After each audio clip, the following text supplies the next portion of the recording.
My name is Rose Harrison, and I'm 29 years old. For the longest time, I thought I understood what stability looked like, what love felt like. 2 years of shared coffee mugs framed hiking photos and the rhythm of routines. I believed those little details were proof of a future. But that morning, all it took was one notification ping to crack the entire stage set of my life. It was Tuesday, a day like countless others before it. Steam curled out from under the bathroom door, carrying the warm scent of Lucas's coconut shampoo. His voice rang out above the running water completely off key as he belted some pop song. The sound should have been comforting familiar. Instead, it became the last naive soundtrack to the life I thought I had. I was standing in the kitchen waiting for the coffee pot to finish dripping, scrolling headlines on my phone, half listening for my turn in the shower. On the table sat our old MacBook open from the night before. A soft ping cut through the stillness. I glanced up without thinking. A notification bubble slid into the corner of the screen. Instagram DM reply from Jason.vsg. My breath didn't catch. My heart didn't race. Instead, everything inside me just stalled, like a skipped beat that never resumed. The name meant nothing to me. But the message preview, a string of hard eye emojis followed by, "That night was legendary. When are you coming back?" wasn't written to a stranger. Lucas had been in Vegas last weekend. A boys' trip, he'd said, with his college buddies. He'd come back yawning, claiming he was too tired from the flight to do anything except order Thai takeout and binge Netflix. We'd eaten pad Thai on the couch. I remembered how he'd kissed my forehead before falling asleep. But this message didn't belong in that version of events. I told myself it was nothing. A joke. Maybe one of his friends playing around. Maybe a group photo comment. Curiosity, that fatal flaw, pushed me closer. His Instagram was already open. He hadn't logged out after checking something last night. My finger hovered over the trackpad, shaking with an invisible weight. A silent war played out in my head, trust against dread. And then, click, the DM thread opened like a wound. The first photo slammed into me. Lucas's flushed face, his arm wrapped around a woman with slicked hair and a skin-tight dress. His hand rested low on her hip, far too low for comfort. The caption typed by Lucas himself said, "Still thinking about my favorite Vegas souvenir." Her reply, a fire emoji. Then, "You were the souvenir, baby. When are you coming back?" My stomach flipped. Then I saw the message from the night before while he was on the couch beside me, yawning about jet lag. He'd typed, "Soon I hope. This place is so boring now. I already miss the excitement." That single word, boring, lodged itself into my chest like a shard of glass. Boring. Was that what I'd become to him?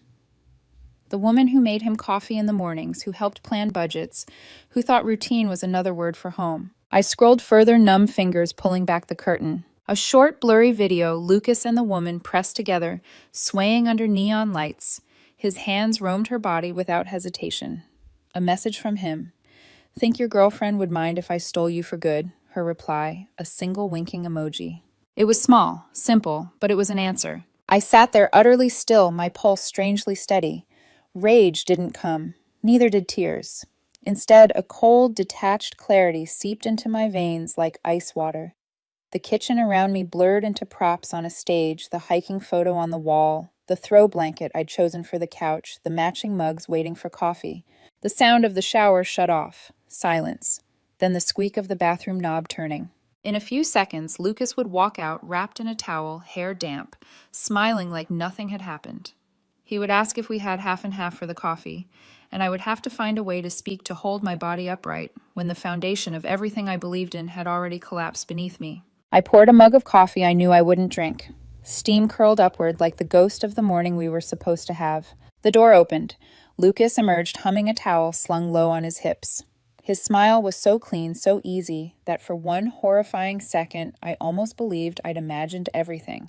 "God, that shower felt amazing," he said, patting across the floor. "Is there coffee?" I didn't hand him the mug. My hand remained still on the counter. I watched him pour his own, watched his casual glance around the kitchen, and felt the silence stretch between us like a blade. His brow furrowed. "You okay?" "You're awfully quiet this morning." I inhaled slowly. My voice, when it came out, was steady, flat, unrecognizable even to myself. "How was Vegas, Lucas?" I asked. "Really?" He froze for the faintest fraction of a second before forcing a laugh. "I told you it was fun. Club shows the usual. You know how it is." He sipped his coffee, avoiding my gaze. Why? My hand moved almost of its own accord. I turned the laptop toward him, the incriminating photo glaring up at us. His arm around her waist. His smirk. His words. It looks like fun, I said evenly. Who's Jason? The mug slipped from his hand, clacking against the counter as coffee sloshed over the edge. His face drained of color. And in that moment, the morning ended. The stage lights dimmed. The play was over. For a split second, Lucas just stared at the screen, his jaw slack, his knuckles pale around the coffee mug. Then, almost like flipping a switch, shock hardened into anger. You went through my messages! His voice cracked the morning calm, sharp and accusing. Rose, are you kidding me? That's a complete violation of my privacy. The hypocrisy was so outrageous it almost pierced through my icy calm. Almost. Your privacy, I repeated quietly, my eyes never leaving his. These aren't diary entries, Lucas. These are public photos, public comments. Sarah posted half of them in an album. It wasn't hard to find. He flinched, his gaze darting to the laptop again before snapping back to me. His anger faltered, replaced by panic. I could see his mind scrambling for a foothold, a way to spin this into something less damning. Okay, look. His voice softened, suddenly. Pleading, like a salesman changing tactics. He tightened the towel around his waist and stepped closer. It was one night, all right, just the last night in Vegas. We were drunk. It just happened. It didn't mean anything. I said nothing. Silence stretched between us, heavy and suffocating. Lucas's eyes flickered with desperation. He mistook my quiet for weakening. It's Vegas, babe, he said quickly, almost tripping over his words. What happens in Vegas stays in Vegas, right? That's the rule. It was stupid, I know. But I came home to you, didn't I? Doesn't that mean something? He was just exciting, different. You've been so... He stopped himself too late. So what? My voice was low, steady. He swallowed, guilt and arrogance warring across his face. You've been so boring lately, he admitted finally. Always talking about budgets, schedules, planning every detail. I just needed, a break. Some fun. That word again, boring. Like a knife twisting in a wound I hadn't even realized I carried. The silence that followed wasn't empty. It was absolute clarity. He didn't just cheat. He didn't just lie. He saw me as a placeholder, safe, predictable, useful, until something exciting came along. I set my untouched mug down on the counter with deliberate care. The sound of ceramic against granite was small, but final, like a gavel hitting wood. You should go stay at your brother's for a few days, I said evenly. His head jerked back as if I'd slapped him. What, Rose, are you seriously breaking up with me over this? Breaking up. My voice remained calm. Too calm. I'm ending something that already died the moment you chose her. The only question is whether you walk out on your own or if I have to throw your things into the hallway. His indignation flared hot again. Oh, come on. It was a mistake.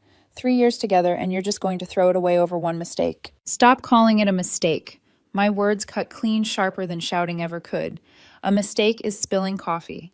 A mistake is missing an exit on the highway. What you did was a choice. You didn't stumble and fall into someone else's bed, Lucas. You pursued her.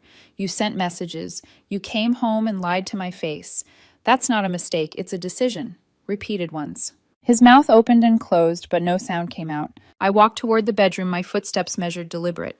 He followed, towel clinging loosely around him, his voice rising again. Rose, wait. You're overreacting. We can fix this. Please, don't do something you'll regret. I stopped at the bedroom doorway and turned back. For the first time since the DM notification had appeared, I looked him fully in the eyes. I let him see it, the absence of rage, the absence of forgiveness. Just distance. Cold, unbridgeable distance. The only thing I regret, I said softly, is not seeing you clearly sooner. His face crumpled, his mouth opening to argue, but I didn't give him the chance. I stepped into the bedroom and shut the door. Not a slam, not a dramatic gesture, just a soft, definitive click. On the other side of the wood, silence stretched. Then came a muffled sob of fury, followed by the violent crash of ceramic exploding against the wall. Coffee sprayed. Shards scattered. I didn't flinch. I walked to the dresser, pulled out jeans and a clean shirt, and set them on the bed. The sound of the front door slamming shook the apartment, vibrating faintly through the floorboards. And just like that, he was gone. The quiet that followed was almost sacred. I sat on the edge of the bed, my hands resting motionless in my lap. The numbness was still there, wrapping me like a protective shell, but underneath it, a new clarity stirred. An engine humming to life. I wasn't going to beg. I wasn't going to fight for scraps. I wasn't even going to rage. I was going to remove him from my life with the precision of a surgeon cutting out rot. By the time I stood, the decision was already solid in my chest. Lucas had made his choice. Now it was time for me to make mine. The silence after Lucas stormed out wasn't peaceful. Not yet. It was jagged, broken at the edges by the image of that mug shattering against the wall. Brown streaks of coffee ran down the white paint in crooked lines, fragments of ceramic scattered across the tile. It looked like a crime scene. A crime had been committed, just not against the wall. I stood in the doorway staring at the mess, feeling nothing. Not sadness, not rage, just absence. The same kind of blank numbness that comes after a sudden car crash when your body hasn't caught up to what happened. My first instinct was to clean it to restore order, but then I stopped. Why should I? The wall wasn't mine to scrub anymore. Neither was the chaos he'd left behind. Instead, I turned toward the bedroom. The closet smelled faintly of him, his cologne, his laundry detergent. I pulled open the sliding door and looked at the neat rows of shirts and jackets we'd once shared space for. Half of them were his. Without a second thought, I fetched a stack of flattened cardboard boxes from the storage locker we kept in the hallway. We'd save them for moving someday. I laughed under my breath at the irony. That someday had arrived, just not the way either of us imagined.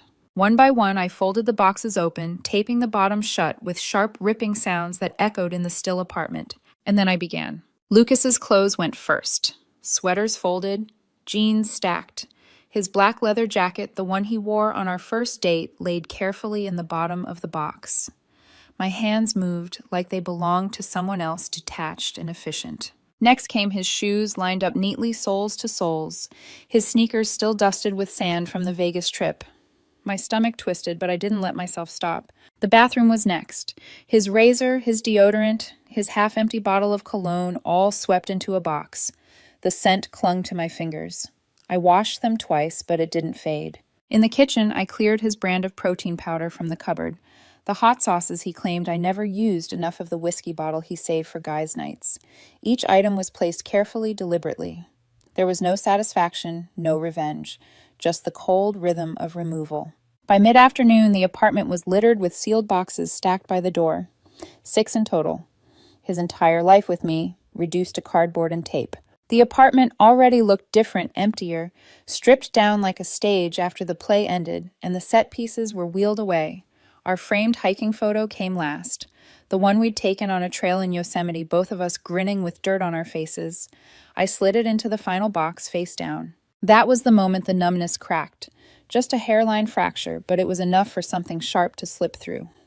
I sank onto the couch, staring at the empty space on the wall where the photo had hung.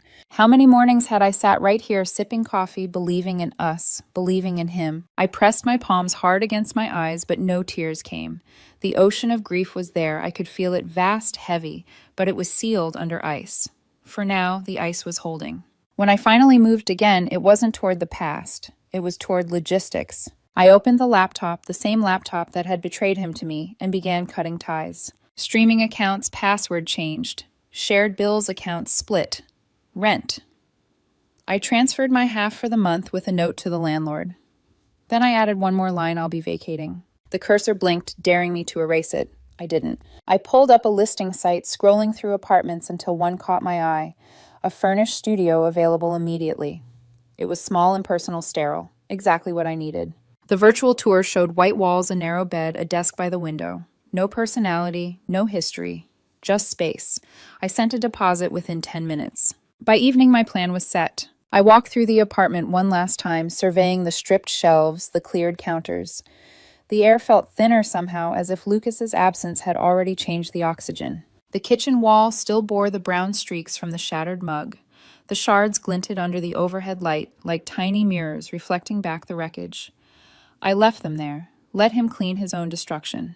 That night, I slept on the couch. The bedroom felt contaminated, too full of memories I wasn't ready to breathe in. I lay there staring at the ceiling, listening to the hum of the refrigerator. The numbness cocooned me, keeping the worst of the pain at bay. But I could sense it waiting like a dark tide pressing against the ice. It would come eventually. For now, though, there was only one thought echoing through my mind. Lucas made his choice, and I'm making mine. The apartment felt hollow the next morning. 6 sealed boxes stood like tombstones by the door waiting for him. I made coffee, though I didn't drink it. The steam curled upward, a ritual ghost of normalcy. My phone buzzed. Lucas 9:17 a.m. Are you serious right now? Kicking me out over one mistake? This is insane. I stared at the screen expressionless. He expected me to respond, to argue, to fight. Fighting was still engagement. Fighting meant I still cared. I set the phone down without replying. An hour later, another buzz. Lucas 10:22 a.m. Fine. If you want to act immature, go ahead. But I'm not apologizing for something that didn't even matter. Not matter. The words were absurd. The images on the laptop, the fire emojis, the kiss-faced replies, they mattered enough to fracture everything. He was rewriting the script, trying to cast himself as careless instead of cruel. By afternoon, the tone shifted. Lucas 2:48 p.m. Look, I'm sorry. Okay, I lost control for one night. Please, Rose, let's talk about this. I held the phone, rereading the line. Not because it softened me, it didn't, but because I recognized the pattern. Denial, then anger, then bargaining. He was moving through stages of grief for something he hadn't even valued enough to protect. The messages kept coming. Lucas 6:11 p.m. Can we start over? I love you. You know I love you. Don't throw everything away. Lucas 11:32 p.m. Please answer me. I can't sleep. I need you. Each vibration of the phone was a test, a trap.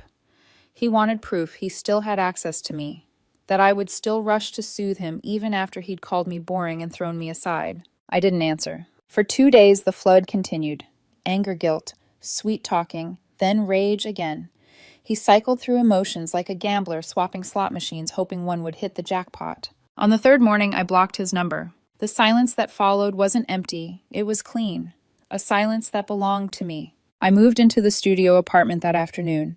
My belongings filled the narrow space quickly.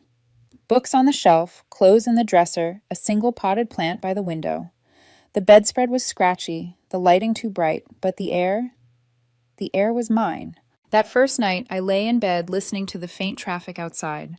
No humming in the shower, no clinking mugs in the kitchen, no half-heard phone calls about Vegas, just quiet. The ocean of grief still pressed beneath the ice.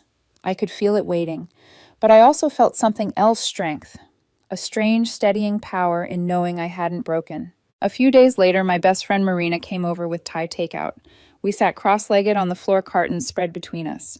She studied my new space, her expression unreadable. It's small, she said, finally offering a faint smile, but it feels like you. I exhaled, realizing how much I'd been bracing for judgment. It's temporary, I told her. A reset. She reached over, squeezed my hand. You did the right thing. But, Rose, be careful. Men like Lucas don't crumble when you leave them. They scheme. They circle back. Her words lingered long after she left. I knew she was right. Lucas wasn't the type to vanish into regret. He was the type to test every lock on the door until one clicked open. And I had to be ready for when he tried. That night, I dreamed of the DM thread again. The blurred video, the emojis, his hand on someone else's waist. I woke up at 3 a.m., heart pounding, and sat upright in the sterile little room. For a moment, I wondered if I'd overreacted, if maybe I should have given him another chance. Then I remembered the word, boring. It echoed in my mind like a bell tolling in a hollow church. That was how he saw me. That was why he strayed. Not because of weakness, but because he didn't value me. No, I hadn't overreacted. I had finally reacted. I got out of bed, poured myself a glass of water, and looked out the window at the city lights.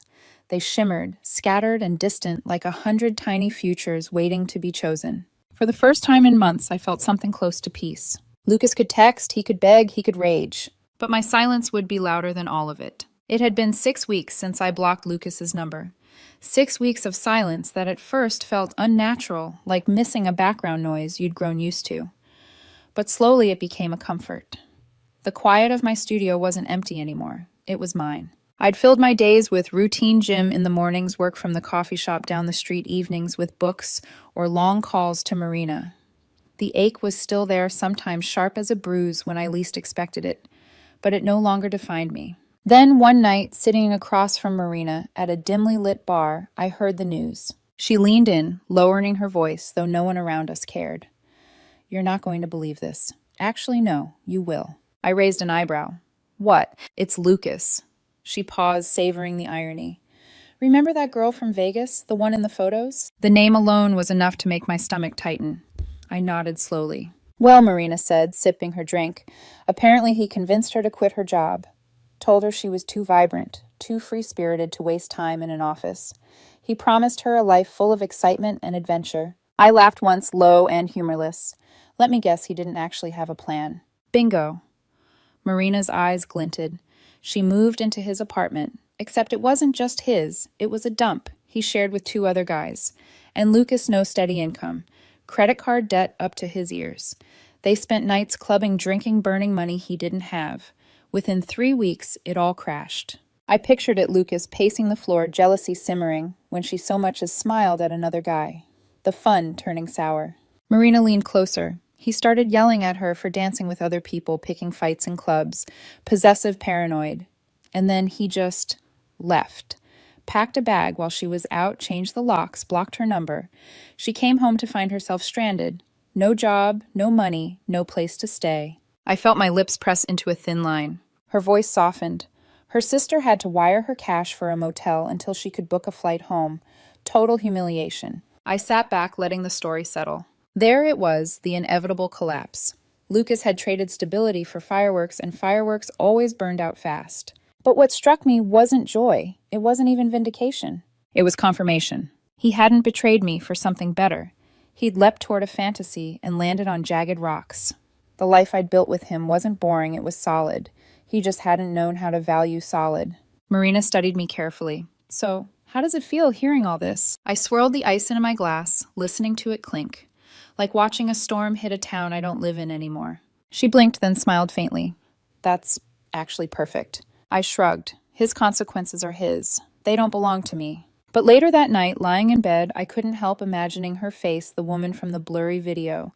Did she feel the same punch of betrayal I had? Did she wonder how she'd been so foolish to trust him? Did she hear the word boring, tossed like a knife when he wanted to cut her down? For a flicker of a moment, I felt pity. Then I remembered her wink emoji, the way she'd affirmed his betrayal. She'd chosen him knowing he belonged to someone else. And in that choice, she'd tied herself to his downfall. I rolled onto my side, staring at the shadows across the wall. Pity was a luxury I couldn't afford. A few days later, Marina texted me again. Marina, 11:02 p.m. Guess who's back in town? Saw Lucas at the grocery store. Looked rough. Like, really rough. I didn't reply. But I thought about it. Lucas wandering aisles under fluorescent lights, his charm faded, his plans unraveled. Maybe he bought instant ramen, maybe a cheap six-pack. Maybe he thought of me when he reached for the mug aisle and remembered the one he'd shattered. None of it mattered. I wasn't his audience anymore. The life he'd wanted, fast, thrilling, reckless, had turned on him.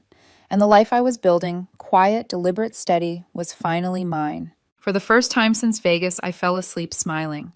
Not because he'd fallen, but because I'd walked away before the fire reached me. The first attempt came late at night, weeks after Marina told me about his collapse. My phone buzzed on the nightstand, an unfamiliar number. Unknown number 10. 14 p.m. Rose, it's me. I'm so sorry. I made the biggest mistake of my life. She was a disaster. You were right about everything. Please, can we just talk? I stared at the screen in the dark. My apartment was quiet, except for the hum of the refrigerator. The words didn't sting the way they once would have. They just looked small. I deleted the message without replying. The next evening, another number. Unknown number 8, 37 p.m. Please, Rose, don't ignore me. I know I hurt you. But I can change. I've changed. You're the only one who ever really loved me. I watched the 3 dots appear, vanish, then reappear. His desperation bled through every character. For years, I would have folded at words like those would have bent myself backward to prove him right, to prove myself enough. Now the silence was easier. I let the phone go dark. By the end of the week, he had tried 3 different numbers. Each time the messages grew more frantic. Apologies, declarations, threats, disguised as pleas. Unknown number 12, 01 a.m. If you don't answer me, I'll show up at your place. We need to talk. That one made my pulse quicken. He didn't know where I lived, at least I didn't think he did. I blocked the number anyway. For a few days, nothing. Then the next wave arrived. This time it wasn't from him. Jessica, 6:42 p.m. Lucas's sister. I hesitated before answering, then swiped. Hello. Her voice was clipped accusing from the first breath. Rose, I don't know what happened between you two, but Lucas is wrecked. He's been through hell. The decent thing would be to at least hear him out. I closed my eyes, gripping the phone tighter. Jessica, I said evenly, what happened between your brother and me isn't your business. You don't understand, she pressed. He's sorry. He made a mistake. We all make mistakes. Don't you think you're being a little cold? Cold. The word slid under my skin, not because it was wrong, but because it was finally accurate. My voice stayed calm. Jessica, your brother's choices are not my responsibility anymore. Please don't call me again. Before she could argue, I ended the call. Blocked her too. The silence that followed was heavier than the others had been. Not because I doubted myself, but because I realized something vital. Lucas wasn't just trying to reach me. He was recruiting allies, pulling strings, sending out flying monkeys to soften me. Marina had been right. He wasn't going to crumble. He was going to scheme. That night, I locked my apartment door and checked it twice. The next week passed without incident. I went to the gym I worked. I slept. The rhythm felt safe again. Until Saturday. I was at my favorite coffee shop, headphones, and typing away on my laptop. The late afternoon sun slanted through the window, warm against my shoulders. The smell of roasted beans and cinnamon was thick in the air. A shadow fell across my table. I looked up and there he was. Lucas. For a heartbeat, my chest went hollow. He looked diminished. His once polished hair was unkempt, his shirt-wrinkled eyes ringed with dark circles. The swagger that used to fill every room he entered had drained out of him. Rose, he said softly, voice trembling. Hi. I pulled my headphones out slowly, my face composed, unreadable. Lucas. His lips quirked into a hopeful smile that didn't reach his eyes. Can I sit? I didn't answer right away. I gave the faintest nod. He sank into the chair opposite me, folding his hands like a nervous interviewee. For a moment, neither of us spoke. The noise of the cafe seemed to close in around us, muffled and distant. I miss you, he said finally. His voice cracked. I miss us. What I did was unforgivable, I know, but I've been punishing myself every day. That woman, it was nothing. She was nothing. You were everything. You are everything. I stared at him across the table, my expression steady. I said nothing. He leaned forward, desperation bleeding through his tone. Please, Rose, just give me one more chance. I've lost everything. My job, my apartment, my dignity. You're the only good thing I ever had. Don't let me ruin this. I let the silence hang heavy as lead. His eyes flickered with the first spark of frustration. Are you just going to sit there after everything we shared? After 3 years? I'm pouring my heart out, and you can't even look at me. Finally, I spoke. My voice was low, even. You didn't lose me because of a mistake, Lucas. You lost me because of choices. A series of them. He blinked, stunned, as if the clarity of my words had pierced through his rehearsed lines.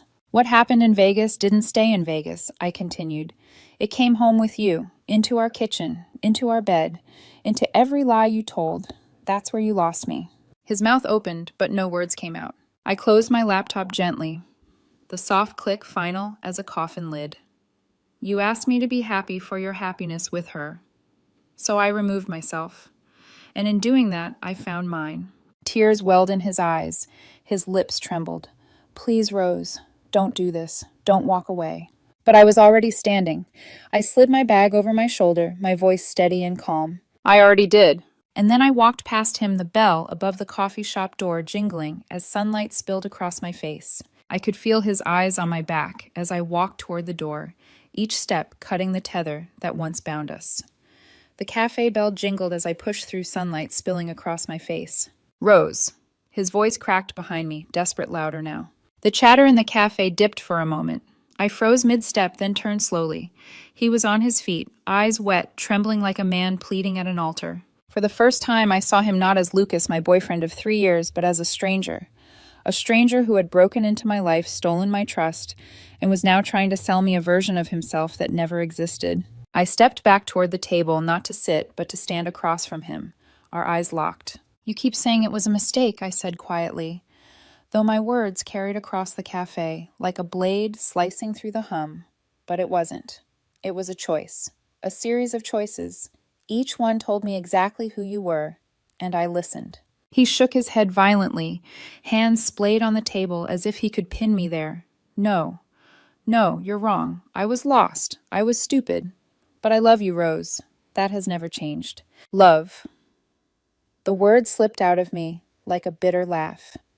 You don't call someone you love boring. You don't trade them for cheap neon lights in a stranger's body. You don't come home, eat the food they ordered for you, and lie to their face. That isn't love, Lucas. That's convenience. That's cowardice. His face crumpled, this confidence that once defined him dissolving into raw panic. I don't deserve this. I don't deserve... You're right. My voice cut him off calm and steady. You don't deserve me. The silence that followed was absolute.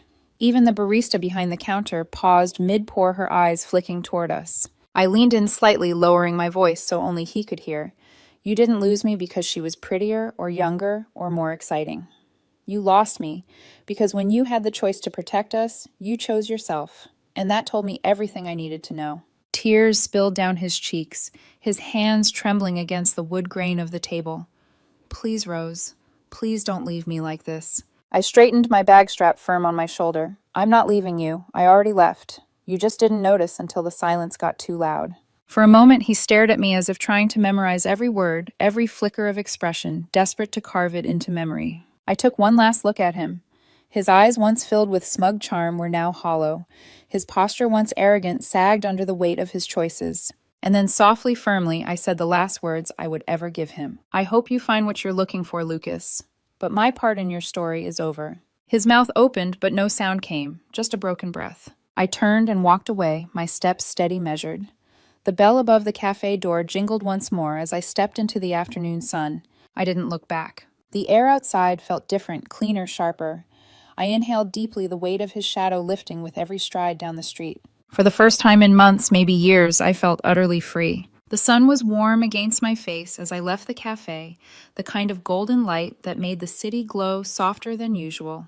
Each step down the sidewalk felt lighter, as if I'd been walking with chains around my ankles and had finally cut them loose. For weeks, my life had been defined by silence, the heavy, suffocating silence after betrayal, the calculated silence of ignoring his messages, the tense silence of waiting for him to show up. But now silence meant something different. It wasn't the absence of noise, it was the presence of peace. My studio apartment greeted me with its stark white walls and simple furnishings. No framed photos of fake smiles, no clothes that weren't mine in the closet, no half-used bottles of cologne lingering in the air. Just me. I dropped my bag by the desk and sank into the chair, gazing out the window at the city below. People hurried past with grocery bags, dogs on leashes, earbuds in their ears, each of them wrapped in their own story. For the first time in months, I didn't feel trapped inside mine. I made tea, not coffee. Coffee still reminded me of him, of matching mugs and morning rituals that now felt like stage props in a play that had closed. Tea was mine. The steam curled upward, carrying no ghosts with it. I curled up on the bed with my notebook flipping to a blank page, my handwriting stretched across it slowly, deliberately. Things I want to do. The list wasn't grand. It was simple. Visit the art museum. Start running again. Call my brother more often. Learn to cook something that takes longer than 30 minutes. None of it was about proving myself to anyone. It was about choosing myself. Later that week, Marina invited me to a small gathering at her apartment. For months, I'd avoided parties, embarrassed to be the woman left behind. But I went. I stood in her kitchen, surrounded by friends, laughing at stories, sipping wine, and realized something startling. I didn't feel like the broken half of a couple anymore. I felt whole. God, you look different, Marina said, nudging me with a grin. Lighter, like someone who finally set down a weight they weren't meant to carry. I smiled, and this time it wasn't forced. Maybe I did. Nights alone no longer ached. They breathed. I filled them with long walks, with books, with the steady quiet of rediscovering myself. The ice that had covered the ocean of grief was melting, yes, but I wasn't drowning. I was learning to swim. One Saturday morning, I passed the park where Lucas and I used to sit on lazy afternoons. The bench was empty, bathed in sunlight. I paused, waiting for the pang, the rush of sadness. But it didn't come. Instead, I felt gratitude. That chapter was closed. The bench was just a bench again. Weeks later, my phone buzzed with a notification, a new number. I didn't read it. I blocked it instantly. My silence had become my shield, my final answer. Because the truth was clear now. Closure didn't come from his apology. It didn't come from watching him fall or hearing about his mistakes. Closure came the moment I decided I didn't need him anymore. That evening, I walked through the city, the streets alive with weekend energy. Music spilled from open bars. Laughter floated from sidewalk tables. Neon lights flickered against brick walls. For a moment, I felt the echo of Vegas in the chaos, but this time it didn't sting. I wasn't standing on the outside of someone else's excitement trying to measure up. I was part of my own life, my own rhythm. At an intersection, the light turned green and I stepped forward with the crowd. The night air was cool, fragrant with street food and summer blossoms, and I thought, I'm not walking away anymore. I'm walking toward the things I'd put off, toward mornings that belonged only to me, toward a future that wasn't defined by being someone's safe option or backup plan. Lucas's chapter was over. My story was still being written. I didn't look back, not once. And in that decision, in that silence, I found the quiet freedom I'd been searching for all along.